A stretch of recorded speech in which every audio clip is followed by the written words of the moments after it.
இன்றைய தினம் திராவிட முன்னேற்ற கழக அரசு 2026-27 இடைக்கால நிதிநிலை அறிக்கையை இன்றைக்கு சட்டமன்றத்தில் தாக்கல் செய்துள்ளது.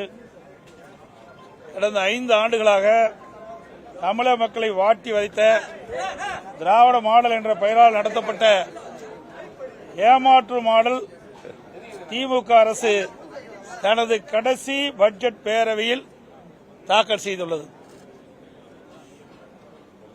இன்று காலை நாங்கள் தமிழ்நாடு சட்டமன்றத்தில் மாபெரும் காதுகுத்து விழா அழைப்பதிலை அனைத்து ஊடக நண்பர்களுக்கும் அளித்திருக்கின்றோம். அதை நீங்கள் பார்த்திருப்பீர்கள்.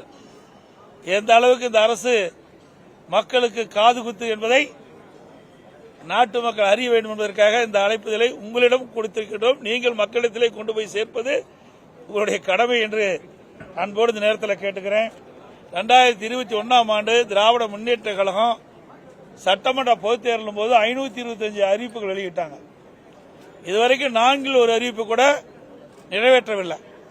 அதில் முக்கியமான பல அறிவிப்புகள் இன்றைக்கு அரசு ஊழியர்களுக்கு பழைய ஓய்வு திட்டத்தை நிறைவேற்றும் என்று சொல்லி, ஆனால் அதுக்கு மாறாக பங்களிப்பு ஓய்வு திட்டத்தை தான் அறிவிச்சிருக்கிறாங்க. அரசு ஊழியர்களையும் இந்த அரசு ஏமாற்றி விட்டது.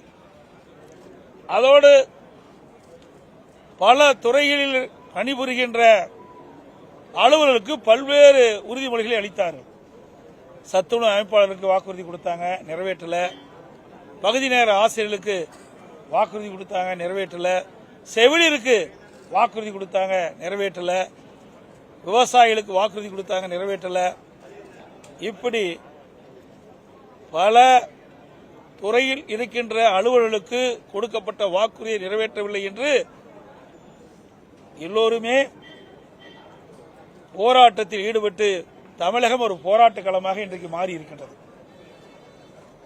கடந்த 5 ஆண்டுகளைப் போல இந்த ஆண்டு இடைக்கால நிதிநிலை அறிக்கையும் வார்த்தை ஜாலங்கள் நிறைந்த மேனா மினுக்கி உரையாகத்தான் இருக்கிறதே தவிர உருப்படியாக எதுவும் இல்லை.